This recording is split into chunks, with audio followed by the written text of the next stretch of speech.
Brennan said, hey, how about we do this? Brennan, you see what you're causing here, bro? No, Brennan suggested to do something. He's like, hey, suggestion is good. That's how I kind of take my control, like my power back. I'm like, let's suggest. Let's not. Maybe you and I have to have a talk. What do you think? So like Brennan and you tell me how to talk and communicate to Brennan Carla? said, hey, let's suggest this. And then you said, hey, you took off your head things and you're just like, you should have. This is what you need to do. And I'm like, huh?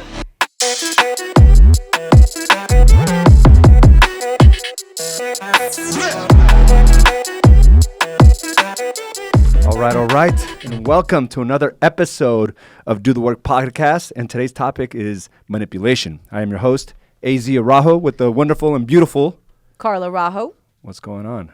I like that you say wonderful and beautiful. Yeah, you are. Just announce, Carla. Just announce. Why, is that too much for you? Yeah. Too much goodness? You can't take all those compliments? It just feels too good. It's been going good, Carla. I got to tell you that. I know. Something's going to happen. Just act normal now. I know. Something's going to happen. Like, we've been getting along too good. Like, weeks. We've been going out. We've been going out. Don't say date. Please don't say date. We've been going out. We've been going out. We've been hanging out. We've been holding hands. Been chilling. Kisses, the whole 9 yards. Laughing. Having a good time. It was a good time. Is it like Valentine's Day? Is it my We've birthday? been Ubering it everywhere. Is it my birthday? So it's been good. It's been good. But like all good things, I think we have to constantly reflect on how things get bad and self-reflection on what's going on with our own behaviors, right? So that we can continue as they're talking? So we can continue to become better people. As you're talking, I'm all nervous. What are you nervous about? I give you the butterflies? No, I know where this is going. I know. You're going to put me in the dark right now. I want to warn the audience right here. I'm all nervous right now. I know what's going to happen right now. So sometimes we get into these topics that become a little sensitive, right? It takes us back to certain situations. And, I can let go. The past is the past. But Carla, she likes to hang on to this stuff. See what I'm saying? You're going to I knew you were going to do that. Let's talk about the situation. Why'd you throw me? Because I know what's going to happen. I'm not throwing you under the bus. I know what's going to happen. She's going. You don't know. You don't even know who I am. I know exactly what you're going to do. So she's going to remember something. Let me just explain to the audience here. Why are you trying to explain who you think I am when that's not? Through my perception, I am 100% correct. Through yours, you can give your side of the story. This was my side. I love that. Anyway, so we're going to go down memory lane. And she's going to remember something I said, how I looked at her. And she's going to go right back to that place and have those same emotions she had 4 or 5 years ago and bring them to the future. She's like a time traveler. So every feeling she had back then, she's going to bring it up to the future. So after the podcast, this is probably going to end. Our streak of getting along is probably going to end today. But that's okay because we're doing a good cause to the marriages of those that listen to us, that follow us. So we're willing to sacrifice our own marriage in order to find law and order within your marriage. So, was that a good setup, or? No, that's pretty much the way it goes. That's the way it goes. I'm here to tell the truth. Okay. That's pretty much the way it goes. So am I. Because the last podcast that we ended, it was ugly too. No, it wasn't. Yes, it was. Not last one. Yeah, last one we did, yes. And I went into your office, and then I was like, well, Brennan suggested. No, and you're over here, and because I was just telling you, my thing is to always make the podcast better. Anything we do better. I give you one little recommendation, and all of a sudden, it wasn't a recommendation. Brennan get a recommendation. You didn't. You were negative. Oh, was it criticism? Yes, it was criticism. There's a difference. Well, I'm sorry for my approach. No, you just wanted me to go with what you wanted. It's probably the right way. And this is a perfect subject to do that. Manipulation. Manipulation. You manipulated into you wanting to take power into the situation. I think you're misconstruing what we're. I don't. Let's talk about. Let's talk about. All right. Well, first let's define manipulation. Let's get down to the nitty-gritty of things. Well, you may be right. Now that I read the first sentence here, definition: to make someone think and behave exactly as you want them to. And that's what you wanted me to do in the last podcast. By skillfully deceiving or influencing them. You know what? But anything I do, Carla, is skillfully done. No, this is the difference. Brennan, in the last podcast, Brennan said, hey, how about we do this? Brennan, you see what you're causing here, bro? No, Brennan suggested to do something. He's like, hey, suggestion is good. That's how I kind of take my control, like my power back. I'm like, let's suggest. Let's not. Maybe you and I have to have a talk. What do you think? So Brennan and you tell me how to talk and communicate to Brennan Carla? said, hey, let's suggest this. And then you said, hey, you took off your head things and you're just like, you should have. This is what you need to do. And I'm like, huh? And then so I hope you guys I hope they recorded that. Because maybe Maybe it's in my head. Maybe I you're think right. it is. Maybe it's all in my head. Maybe I hear you one way and See, well, I think this is a form of you, like. But this is me. This is me, and that is you. But if anybody else would have told you that, you would have had a real simple conversation. Just because I'm your husband. That's very untrue. I don't. Right now in work, you're not my husband. Like, that's very untrue. It's very untrue. I think you try to control a lot of my emotions. I think you try to. I'm a controlling type of individual now. I think you are. I think if things don't go your way, you don't make suggestions. You kind of like, you should have done it this way. And then all of a sudden, when I tell you something like, when I play the victim card as to making you feel bad on how you talk to me, you're like, I'm sorry. We. Next time I'm going to say we. I'm like, yes, I got you where I want it. Okay. Well, let's talk about the two common manipulators. All right. So we're talking about manipulation in a relationship. And manipulation runs rampant. Like it was like something that was ingrained into our relationship with neither one of us knowing. And there's two types. There's the bully aspect of it, right? The bully makes you feel fearful and might use aggression, threats, and intimidation to control you, blaming you, making you feel responsible, belittling you, or undermining you. So that's one form of manipulation, right? In a marriage. So as we start thinking about our own marriages, are you the bully or is your spouse the bully? But again, a bully makes you feel fearful and might use aggression, right? Threats and intimidation to control you, blaming you, making you feel irresponsible, belittling you, and undermining you. The second type of manipulator is the victim. And we all know that person, right? The victim usually acts hurt and helpless through injury, depression, health problems, past experiences, past tragedies, right? Things that have been done to them or things that they've experienced that they constantly bring up to get that sense of to get what they want, essentially, right? To skillfully get what they want. And wants the other person to feel sorry for them and feel responsible for their hurt. Now, this is a very interesting one, Carla, because, and we're going to discuss both sides of it, but I want to jump right into the victim one because we deal with this a lot with our coaching clients, right? And it has to do with, the last two of my clients had the same response, okay? They've been going through some problems in their marriage. At some point, wife says, I'm done. And at that point, they're like, I better change. I better reach out to AZ. I better do something. But by then, oftentimes, it's like too late, right? To finally get a woman to say, I'm done. It's because they've been stretched to the max, right? It's more of an emotional attachment. There's so much more that goes beyond just waking up one day and saying, I'm done. It's a lot of things that we've taken for many, many years. But it's funny. This is the same response. And I want to get your take on this. Because this is a very strong form of manipulation to keep the other person there.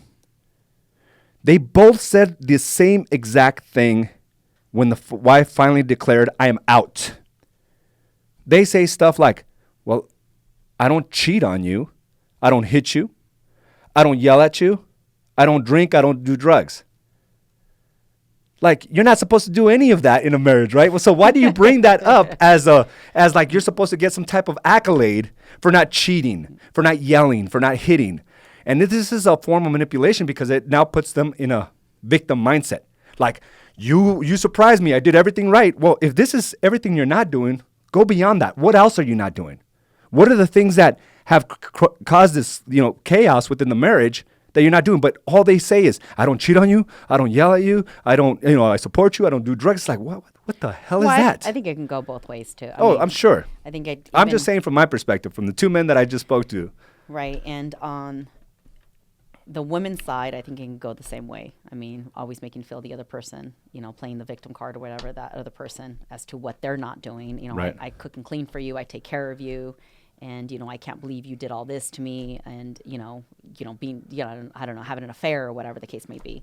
So it goes both ways. It goes both ways. I mean, we all want to feel like we were the one that were victimized, right? It's a good way to get support from others. Right. If you say you were the one hurt, it's really good to get support. Right. And to also support yourself. Be like, okay, it's okay for this to happen because look at she or he is the only person that is doing these things.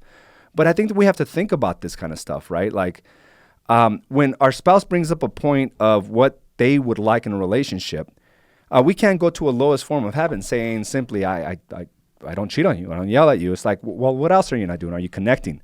What else are you not doing? Are you bonded? Like, are you committed? Are you just simply roommates? And I think that is a real easy way to go, and you'll get a lot of supporters.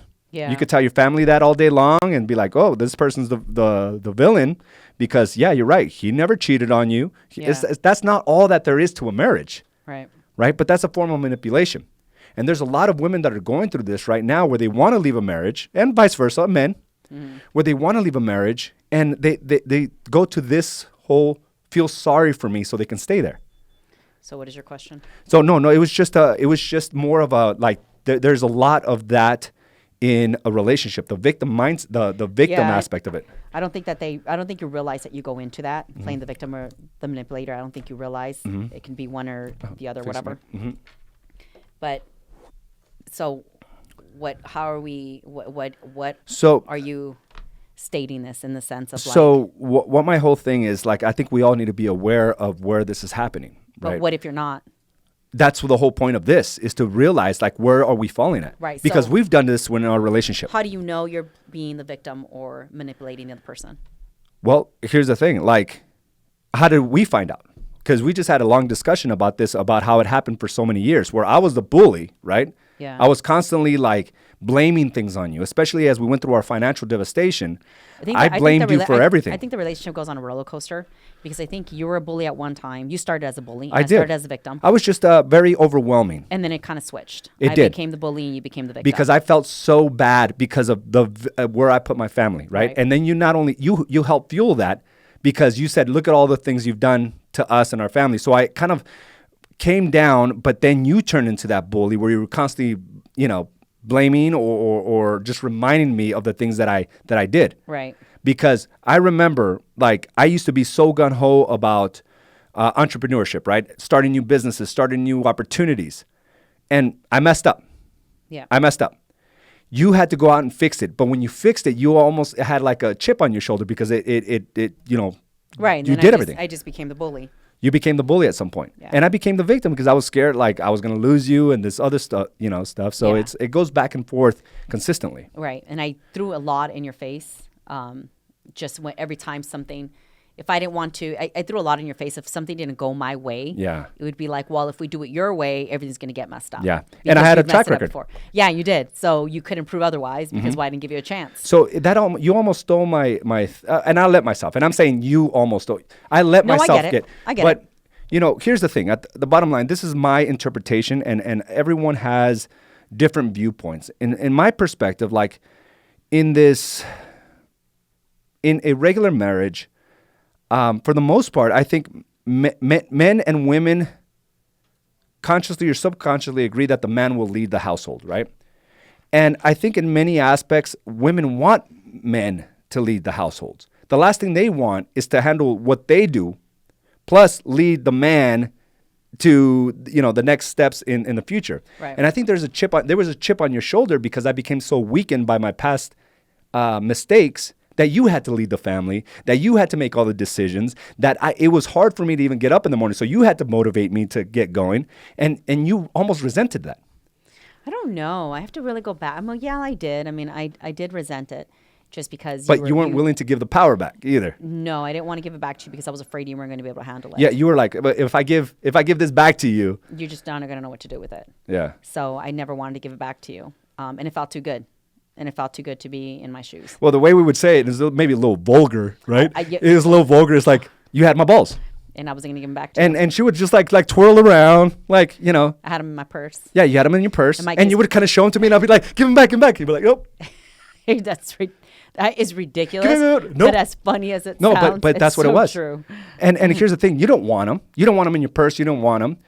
But you weren't willing to give them back to me because you didn't think I was strong enough to be able to handle it. Well, that's the thing. And you had to identify the way we identified the victim and we had to. The victim and the bully. And the bully. We had to identify, because we can play that role all day long, victim and bully. And that's what we do.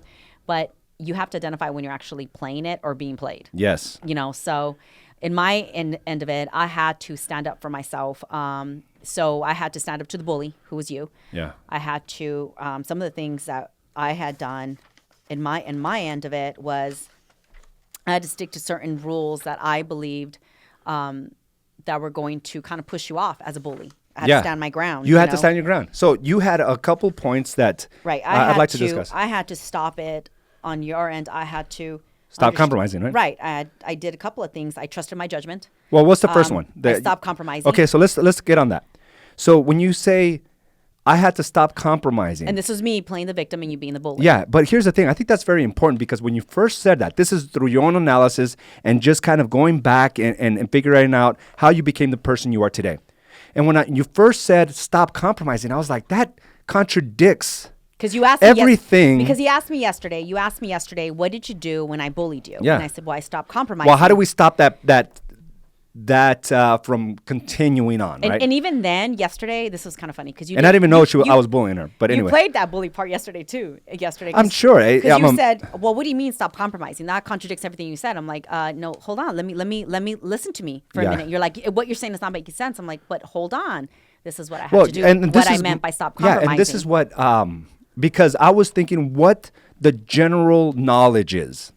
If you go to a marriage counselor, the first thing they tell you to do is, well, you got to compromise. You got to meet in the middle. You got to meet in the middle.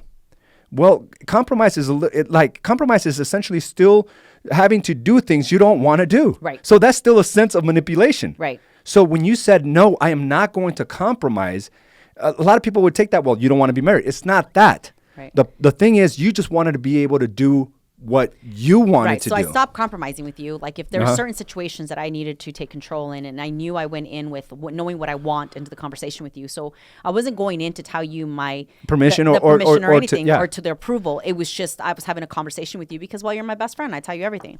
But it was if in some sense if you didn't like the way this was going on, what was coming out of my mouth and things that I was saying, because in my head I was like, then I would try to convince you what would be a better idea. Right. So you would suggest, but in this, you weren't suggesting. You were just thinking, trying to convince me to skillfully and deceivingly to go on your side. Yeah. So after a while, I was like, well, I guess what you're saying makes sense. So okay. But after I started to realize what I was actually falling into without you realizing you were bullying me, I was like, hold on a second. I'm going to start going into conversations with the decision already made. Without going in there asking you for your opinion or approval. I was going to go in there and I'm not going to compromise. This is what it is. I don't need to meet you in the middle.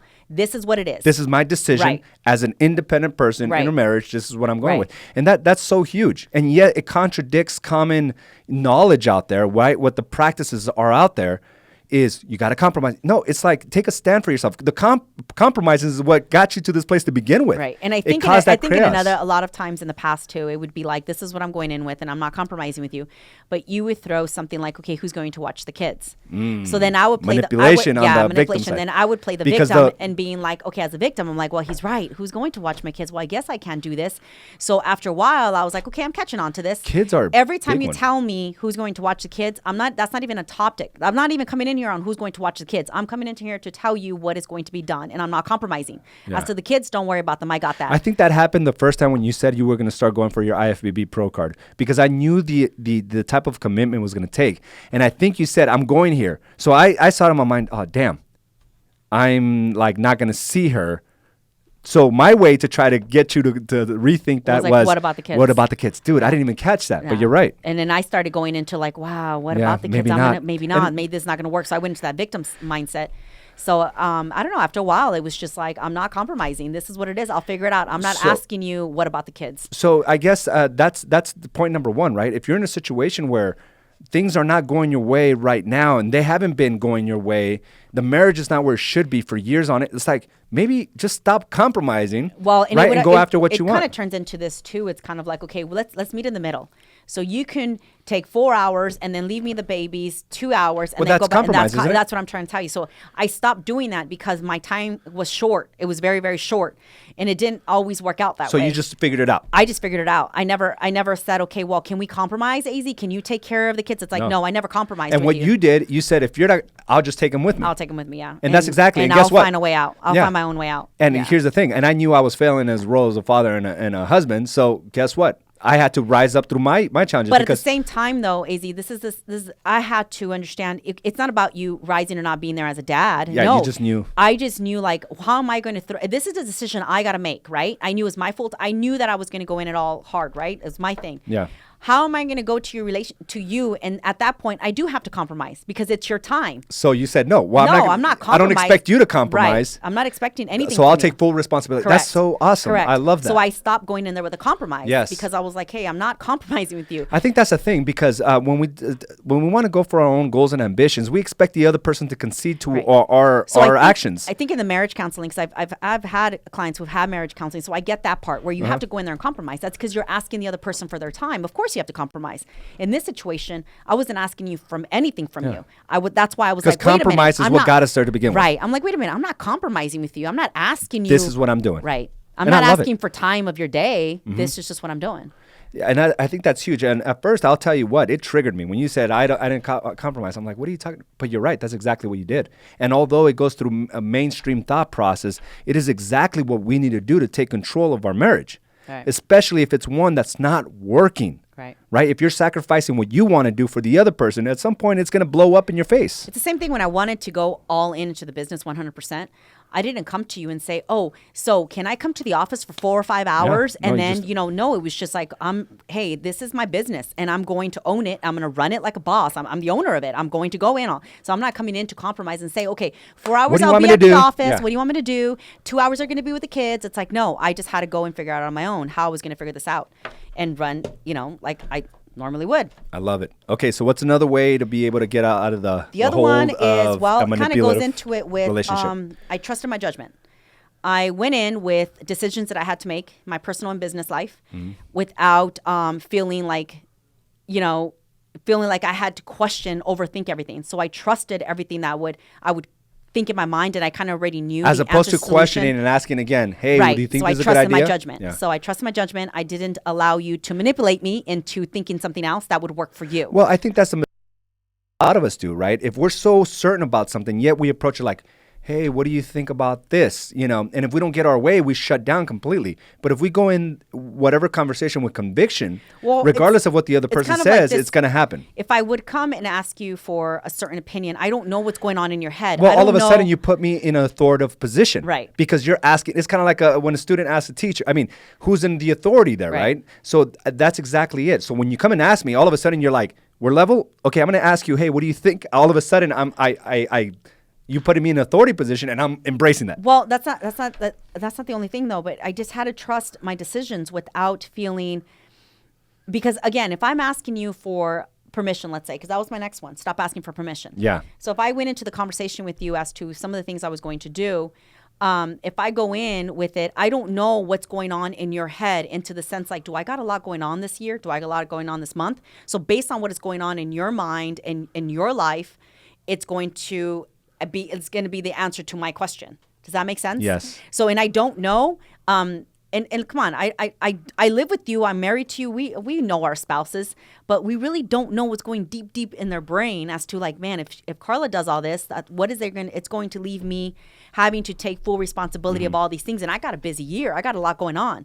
So if I go and ask you for permission or whatever the situation may be, your response is going to go based on what is going on in your world. In my world, not necessarily in yours. Right. And that oftentimes shuts the other person down. So I had to trust my judgment. I had to take every new opportunity that was coming my way. So, for example, I had to take a lot of the opportunities that Do the Work was bringing me. Yeah. These podcasts that were bringing me, everything that I was doing, from my training to everything, to my coaching clients, to the fitness app that I'm running, like all these things, I had to go in with new opportunities that were knocking on my door. I didn't go and ask you anything to be like, hey, do you think I should move forward on it? It was just like, hey, I'm moving forward on this. I need this done. I need this. I'm going to do all this kind of deal. But it was like I had to go in it with new opportunities. Again, it goes back to trust the judgment, stop, compromising. And I love that. So I just took every opportunity that came my way. So I guess the first thing you need to do is you need to identify where you are either manipulating or you're being manipulated. Right. Okay. And there's a role for both of you in a marriage. You have to decide which one are you. Are you the victim of it, right? As opposed to standing your ground, you shut down and force the other person to feel sorry for you? Or are you overbearing to the other person, constantly just shutting them down for the control that they may not grow outside of you? And I hear this a lot, like, you're so beautiful. I don't know why you're with me. That's a form of manipulation. Why are you even with me? why you getting into shape? Are you looking for somebody? Like, these are real conversations. If you're having them, like, rise up, like, because I see that from men all the time, where they're wondering why their wives want to get in tip-top shape. These are some of the things that we, I think both of us did without even knowing, to identify and stop you being, the victim, or me being the victim, or the bully. The bully, right? We stopped. A couple of things we did is, instead of telling each other what we should be doing or what works best, we kind of made suggestions.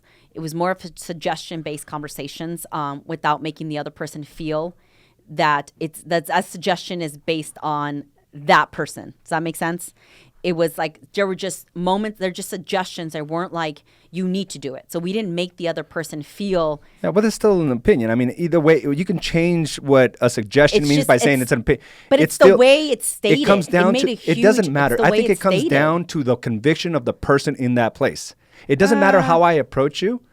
If you allow yourself to do something that you don't want to do, you're just as much as as the perpetrator as I am. All right. Well, here it goes. There was another thing. So that kind of goes with this, make suggestions. Check your insecurities. So we went in it with, why are we giving this type of suggestion? Is it based on a healthy suggestion, or is it based on our insecurities? Mm-hmm. So that. And that happens often. Right. Well, when I want to manipulate is that there is an insecurity. Right. And I just talked about how there's some people out there that question their spouses of why they're working out. Like, it's like, these are the things, or saying things like, I don't know, I can't live without you. I mean, that is a form of manipulation. And there was another thing that we started doing. I worry about you when they're calling, right? When they're calling the other person. I used to do that all the time. So another thing we started doing was, we started expressing our stresses. So, a lot of times we're kind of quiet because we don't want to piss the other person off. It was just like, okay, yeah, sure, that, whatever works for you, honey, whatever works for you. It's like, no, this is what's going to stress me out. But it's how we react to that response, is how we caught stuff too. So we expressed our stresses without feeling that it was against us, because it's not. It's just a moment of what you're feeling based on the decision I'm going to make. So it's not like you're being the victim or the bully. That's just what you feel, and you're going to express it. Now, it was up to me or you to take that and run with it, of knowing that it wasn't against us. Mm-hmm. So we started little by little. These are the steps that we actually took to start identifying, were we the victims or were we the manipulators. And that's exactly it. It's identifying what words are being said by the other person, and why you allowing it, type of thing. Yep. And and I think they're both dangerous. One, if there's someone in your life that uses the bully tactics, overwhelming, condescending. I used to always do that with the way I would look at you, like. Sometimes even make you feel like, what the hell are you talking about? Right. Like, so a lot of times that's a very good example on expressing my stress, expressing myself, giving you when the face and the look that you would look. And normally I'd be like, man, he's pissed. And I wouldn't say anything. Now I'm like, hey, I don't like that face you're giving me. Yeah. You're making me feel very uncomfortable. And even though you don't like what I just said, it's not against me. It's it shouldn't be against you. I'm just telling you, hey, that's not the look. And then it catches you, like, even though you come back maybe with like, what kind of look, you're still walking away with like, okay, maybe I did get that look. Yeah. Right. So that's kind of what I'm saying on some of the things that we did on our end to stop it. Yes. We started to identify the way we actually are, which a lot of people don't want to do. So I started identifying. A lot of people don't want to even identify that their spouse may be the bully. Right. They don't want to do that, right? Because they want to portray a good marriage. Right. They don't want to portray that they're feeling almost captive, right? Owned in the relationship, or scared to even go out because the husband might call 10 or 15 times, or the vice versa, or the wife. I think it's a prime example of what I'm telling you on making suggestions. The last podcast that we left, I'm going to go back to this because I think is a good example. Okay. When the podcast ended, you said, I think you need to start doing more of this. And I heard the you. It could be we, but I heard you. And then Brennan jumped in and said, you know what we should do next? We need to start doing this more. Mm-hmm. That was a suggestion. So anyway, I walked out and I was like, I'm so mad right now. I don't even want to talk to you. I said it plainly. It was there. I'm like, I'm mad at you. Don't even want to talk to you right now. Give me a moment. Went to my office, shut the door. Then I go back into your office and you're like, I can't even tell you anything. I'm like, when the way you say things to me, it makes a difference. You need to suggest. You are not my boss. I will do things the way I feel fit. And you don't. So that was our argument. So when we sat there, we hashed it out. We talked about it. But again, I was like, hey, I want you to understand what you say to me is not the problem. Is how you're saying it to me is what the problem is. Mm-hmm. You need to make suggestions. And I brought up Brennan because the way he said it was like, he made a suggestion. What you did was a demand. A demand, yeah. And then you're like, okay, so that's why I'm saying So, how yeah. we stopped it on our end. Identify how you're using the words we, I, you make a huge difference. Suggestions versus a demand. Yes. Because now you're becoming that bully where you want me to do the things you want and you're under your terms. It's like, no. Suggest it. And that's kind of why I want to bring that back up. So I'm glad you said that. So again, like if you're unhappy, maybe look at the truths. Maybe your spouse is the bully. Maybe and maybe you're constantly the victim, or maybe they're the victim. You know, I can't tell you, like, the way I would get affection from you, Carla, for a long time was when I would feel sorry for myself, when I would feel bad about certain things, something that happened to me in my past, or you know, things that I did, how I messed up, and apologize. I'm sorry I caused so much of this. I knew I was gonna get affection from you if I would go this path. So it goes both ways, but really identifying that a lot of this is unhealthy. It is unhealthy, and it carries a lot of resentment because it forces the other person to do things that they really don't want to do. Yeah. Right? Through a sense of obligation because they are married, or a sense of entitlement, or whatever it may be. The bully expects it because he feels entitled. The victim wants it because, you know, it's. And we can talk, you know, I love that you said that, because we can literally sit here all day long. Yeah. And identify when we were the victims and when we were the bullies. I've been both, yeah. I've been both too. And we can sit here all day long and tell stories like crazy. I played the victim, I think, more than the bully for a very, very long time, for many years. Well, yeah. I was the victim way before you met me. But then I was just like, okay, now it's in my hands. Let me be the bully. So I was a bully for a very short time, but I can see myself now being playing both. Well, sometimes we just had a conversation about this too. Time, like, you know, I think it's not always in the past. There's still traits of you that tries to bully, that tries to overwhelm, that tries to just get your way. And I brought up that to you. Before I would be like, oh, I better just do this. Now I'm like, hey, listen, like the way you're speaking to me right now is out of line. It's like way out. Yeah. Listen, and I'm like, I'm out. Yeah. And we find that common ground. Or sometimes when we want to feel, like, you even told me, hey, dude, like, who cares if this happened to the business? Even yesterday, you play the bully by this. You question everything after it's already said and done. And I'm like, why are you picking on me right now? Everything is already said and done. I'm not having an issue with it. I'm dealing with it. Why are you having an issue with it? You have no involvement in the situation. What okay, so for prime example, yesterday we were Madeline, when she got cut on her leg. Yeah. 17 stitches. 17 stitches. We were up till like 2:30 in the morning. So, and I brought I brought her little friend with us, because I thought it was just going to be a quick urgent care situation. You brought her, you brought your mom, you brought like... Right, because I thought it was going to be a quick urgent care situation. I'm all for big cuts and stitches and all that. That doesn't bother me. What bothers me and hurts my feelings to the max is when I hear my kids screaming and crying. Yeah. In my mind, it played out, and you weren't with me. Yeah. You weren't with me because you took... You kept her calm. Right. So because her friend was there. Right. So I knew the situation around me was like, everything's calm. The grandma's there. The friend's there. Madeline's going to be okay with all this. She's got all the support. Yeah, she got all the support. So in my mind, it played out that way. And anyway, from the urgent care, we went to the ER because it was too massive of a cut. So at the ER, you show up and you give Madeline a kiss. You give us all a kiss. You show up like normal, like nothing, right? Very supportive. And then you sit next to me and you're like, it's already 10, 11 o'clock at night. You're like, why did you have them all out here late at night? Yeah. Why? And then I'm like, okay, do you want to take them home? You're like, I'm not going to take them home. I got to go pick up Abigail. Like, so I'm like, then why are you questioning me? Yeah, so I presented the problem with no solution. With no solution. But so yeah, in for a me, sense, it was you made me feel bad. And I was just like, and I'm like, in my head, I'm like, I don't know why I brought the friend. I don't know why I brought my mom. Oh my gosh, this is so bad. I'm going to be here till like 1 a.m. But at the end of the day, you left. But it goes back to you trusting what it is, right? And then you know what I did? What's that? I looked at you and I go, it's okay. Yeah. And then you're like, but you wanted a sense of reaction. I'm like, it's okay. And then I would show my text. You text me when you got on the car. You said, thank you for being so patient with me. I did. I texted you that because I was looking, because it clashed to what I would have done. Right. Right. My whole thing is I don't like to inconvenience anyone. Like, I don't want to inconvenience. So if something happens in my life, I'm going to handle it. And when I walked into the hospital and there was a friend there and then your mom was there, I was like, what, like, what's going on here? Like, this is our issue. This is our problem. Right. But you did it because you saw the bigger scope of things. Right. Because our daughter had probably like a 6-inch cut on her leg that required 17 stitches. You saw the bigger picture. I need to keep her calm. Yeah. And this is what calmed her. Yeah. I didn't. I was like, why are you inconveniencing others? Yeah. and that was a sense. But I did text you, thank you for being patient, because I caught myself there. Yeah. I was irritated by my own beliefs when I didn't see the bigger picture from your perspective. Yeah. You're the one who had to go pick her up. You're the one who had to drive her to the urgent care because I was driving our other daughter out to the the birthday party that she was going to.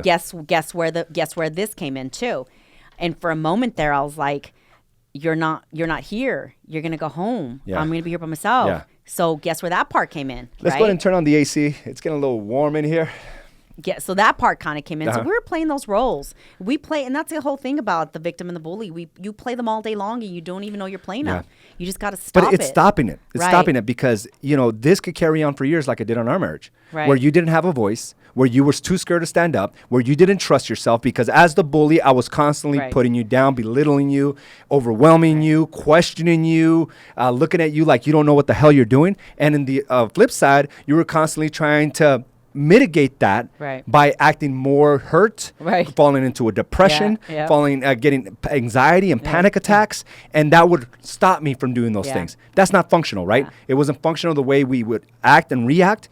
Now we're just talking about it. Yeah, and the kind of thing, the good thing about it too, AZ, is like everything's going to, it's not like our relationship is perfect and this doesn't happen anymore. No, it happens. It just happened last night. But it just doesn't happen for extended periods of time. And we call ourselves out in the sense in a positive, like, wait, I just caught myself doing something. Yeah, and like last night, you didn't tell me, hey, you're being really aggressive. I caught myself because I'm more aware. And I don't have to call you out and be like, you're being really rude. I just patted you and like, it's okay. It's okay. Yeah, because I knew you were going to figure it out. And it goes both ways. It goes both ways. So that's kind of the beautiful and outcome of all this. Nothing is going to, be roses. It's just going to be now we're going to catch ourselves way faster than ever before.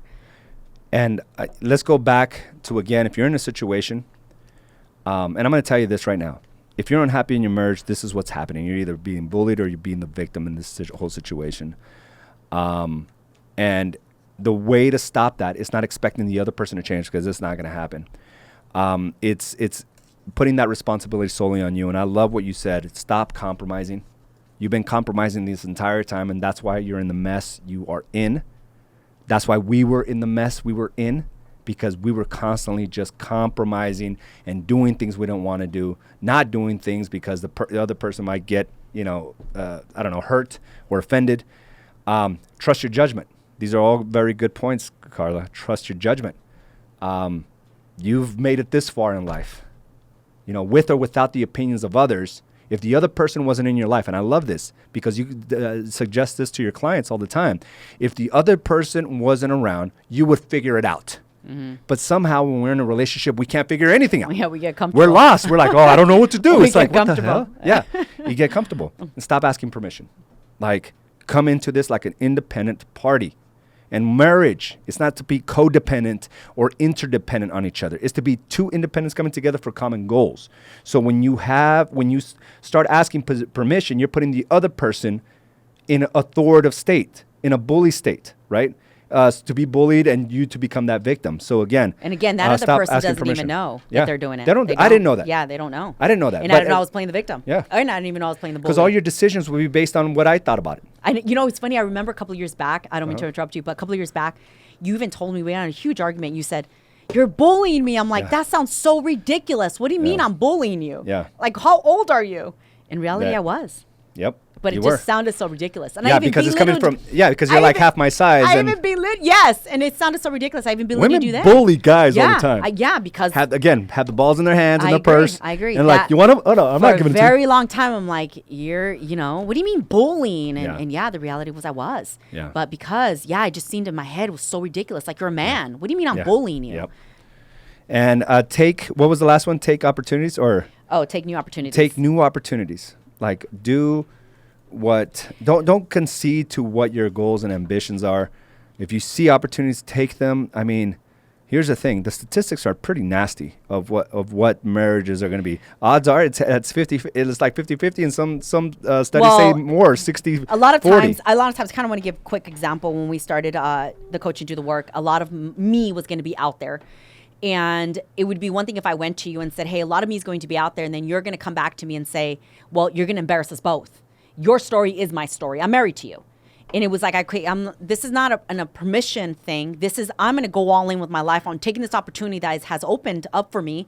I'm not asking you because that was your part where it was like, man, if you talk about life, that means you're going to expose me. Yeah. So when you started making your first live video and started doing all these videos, what was the first thing I told you? You're like, don't put me in them. Don't put me in them. Don't put me in them. Don't talk about me. Don't do this. Don't do that. But that was a great opportunity that you saw of creating content, right? Of all these things. And I was just trying to stop you because it's like it felt uncomfortable. It felt uncomfortable. Yeah. So that's kind of what I mean by new opportunity. If you see a new opportunity, you got to take it because the other person, because I could easily shut down. Whatever is going on in their head is going to stop you. None of this, what I think would have never happened if I never take those initial steps. If I would have conceded to you saying, don't do that, I feel uncomfortable, don't put me on these selfie videos or whatever it is, I could have completely shut down. But you're right. I saw that opportunity. I didn't ask for permission, and I just went with it. Yeah. And then all of a sudden you're like, oh wow, that's not bad. And the same thing happened with me. Yeah. My story, I felt like it was so much bigger and greater, and a lot of things that happened. So it's like, okay, if I'm gonna go in, I'm gonna go all in. And a little bit, you kind of look like we're married. This is me too. And then after a while, you're like, wait a minute. This is not an opportunity I'm going to take from her. So yeah. So again, I mean, we did this entire podcast. I mean, if you really want to start seeing your marriage get to another level, and that's what a lot of people think, that we worked on our marriage and it came out the way it is. The reality is we put marriage on the back burner. We didn't work on the marriage. We worked on ourselves, and it just so happens we wanted back in the marriage. So I'm going to ask you that, like, how is this resonating with you? I think it's time for those critical conversations, or those crucial conversations, and to be honest with yourself. Where are you at? Because blaming the other person, continuing to point the finger of your unhappiness on the other person, is just not going to work. It hasn't worked for years. So it's about identifying where you fall into this place. Where are you the manipulator? Where are you being manipulated? And having those real conversations with the other person. And you'll realize one of two things. We're either going to go all in on the marriage, or we're going to end this marriage. Either one is better than just living in this place of uncertainty. You got to get to a form. Is it all in, or is it out? And that's all we ever suggest with our clientele base. It's like, it's not about forcing relationships, or it's not about divorcing. It's about realizing what you want as the person in that situation. And a lot of times, I know we're talking about marriage and relationships, but a lot of times it can be like psychological manipulation, where your coworkers, your bosses, people around you, your friends are doing it to you, and you don't even know it. Yeah. Well, if you allow it somewhere, you're going to allow it in all places, right? Right. So it really reflects. Not necessarily it's your husband or your. No, it could be relationships. It could be relationship. It could be anything. It could be your parents. It could be your mom. Your dad. How many parents, mothers manipulate their kids? Make you feel bad for not visiting them or spending time with them or taking them here and there. Yeah, manipulation is all. It's everywhere. Yeah. It's everywhere, and it causes sometimes dysfunction within a marriage because of the manipulation our parents or our cousins or our uncles or our friends are. We're bringing it back home. Yes. We're like, well, I owe them. They were my best friend for all these years. Yep. They were there when I was in, and it's like, okay, that was then. Yep. This is now. Good conversation. Yeah, I like it. I think we need a part 2 to this. So guys, what are you getting out of this? What are you getting out of this simple conversation about manipulation? I think that if you really start diving into it, you'll start seeing a greater perspective, not only for yourself, but for your marriage, and be able to make decisions. Is this right for me? Am I all in, or is it time to turn a new page? So thank you for joining us for another episode of Do the Work podcast, Carla. Good conversation. Awesome. Yep.